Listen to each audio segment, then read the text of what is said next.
Hello everyone and welcome back to the channel. I've noticed that I've been getting views and comments on my old videos about Gabriel Metcalf, the man who was arrested by the feds for carrying a gun on his property and the sidewalk just alongside it while just so happening to live across the street from an elementary school. I will not give all the details because I have discussed this case pretty in depth multiple times, first here, but the short abridged version is this. And I guess there's a little bit of extra tidbits in this summary too. But Gabriel Metcalf lives in Billings, Montana, across from a school. His mother lives with him and has a restraining order against a former neighbor who threatened her and violated that restraining order. We now know that this man, David Carpenter, who, by the way, the police said is like too crazy for them to engage themselves, did, in fact, violate this protection order at least 20 times, including an incident where he got close enough to spray Metcalf in the face with pepper spray. Carpenter has even recently pled guilty to this, earning himself a state felony. In the midst of all this, Metcalf got himself a single-shot shotgun because it's what he could afford at the time and patrolled his yard with it and carried it on his person while doing outside chores. School wasn't even in session for most of this, but people called the cops. The cops said he was doing nothing wrong because Montana doesn't have a law against this, but still visited him nearly every day and suggested he stop, seemingly to stop getting the phone calls. Though, again, they repeatedly told him that he was doing nothing wrong. It appears they were just annoyed with the paperwork, if there was any, or getting calls. I don't know. But they weren't thrilled. He was confused by this because, again, they said he did nothing wrong, but were visiting him pretty frequently. And so, fatal mistake. He called the FBI to say that he was being harassed by the local cops. Now the FBI turned around, they called the ATF, and the ATF nabbed him for violating the Gun-Free School Zone Act for the rare times that he stepped on the sidewalk while doing his yard work, as even the ATF conceded that he was not breaking the law while on his own property. The case has been through several courts and has not landed on his side, despite new information that the ATF showed up at his door, told him he couldn't go on the sidewalk, and there was supposedly never a report of him on the sidewalk ever again.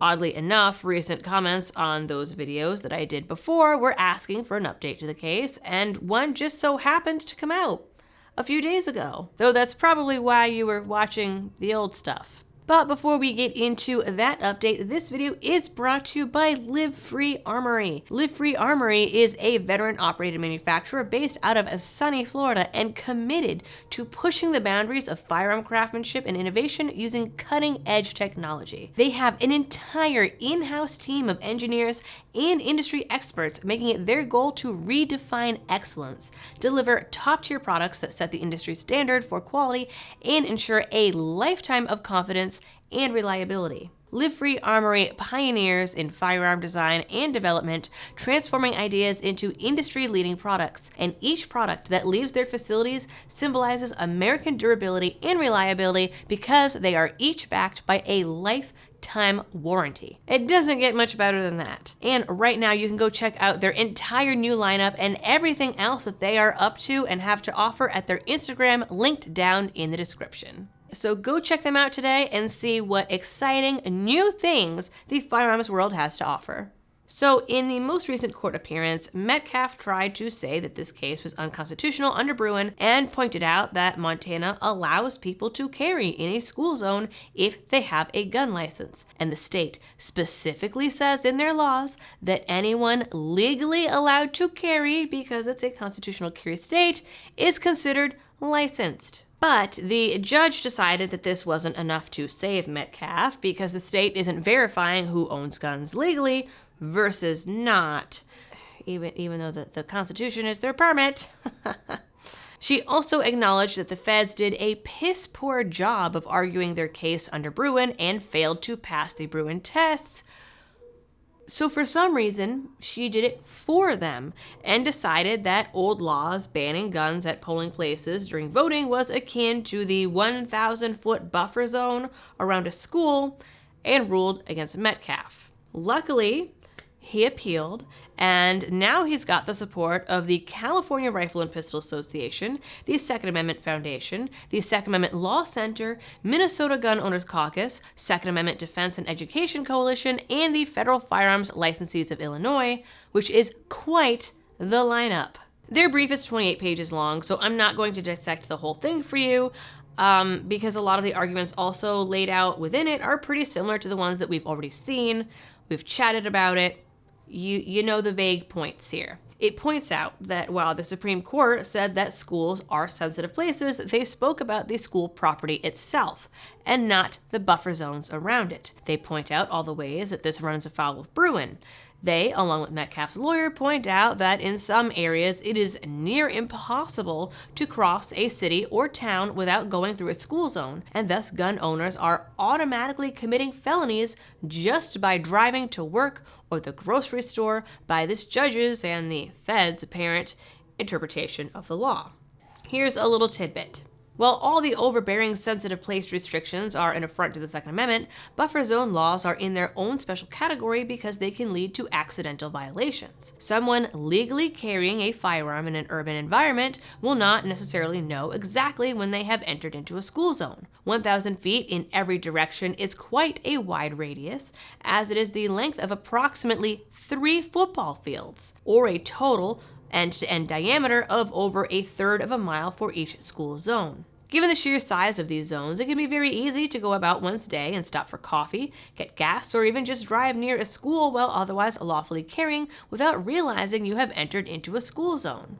The brief points out that a previous case allowed exceptions for locked and unloaded firearms, but points out that these exceptions are often of no help to someone who is exercising his right to armed self-defense and inadvertently crosses into a school zone while doing so. Nor is such an exception helpful to someone who is traveling on foot or by public transit and has no means to either unload or lock up their firearm for the perhaps significant or merely fleeting period when they will be passing through a school zone and thus violating the law. And it points out the issue with even giving exceptions to licensed gun owners, as more than half the country now has constitutional carry, like Montana, and thus no need or option for permits. They also point out that the ATF doesn't even recognize reciprocity when it comes to carrying in school zones, which is even more problematic because visitors might not know where these school zones are. I mean, if I am visiting some state that I am unfamiliar with, I'm not pulling out a map and figuring out where all the elementary schools are. Even worse, the law, as it is being applied in this case, allows urban areas to effectively ban the Second Amendment through the replacement of school zones, something that we already saw in practice earlier this year in New Orleans when the city and police tried to designate a museum and a police station as a school in order to stop people from carrying in most of the city. Again, in a constitutional carry state. The brief demonstrates that even in Billings, this buffer zone cuts off a lot of the area from otherwise law-abiding citizens. Now, I think that that's a pretty strong case, but I'm not a judge. I'm just a lady on the internet who is, like, really good at doing research. Seriously, it's my superpower. Research and ADHD. Those are my superpowers. Very useful in event of an apocalypse or a civil war, but we can't win all the time.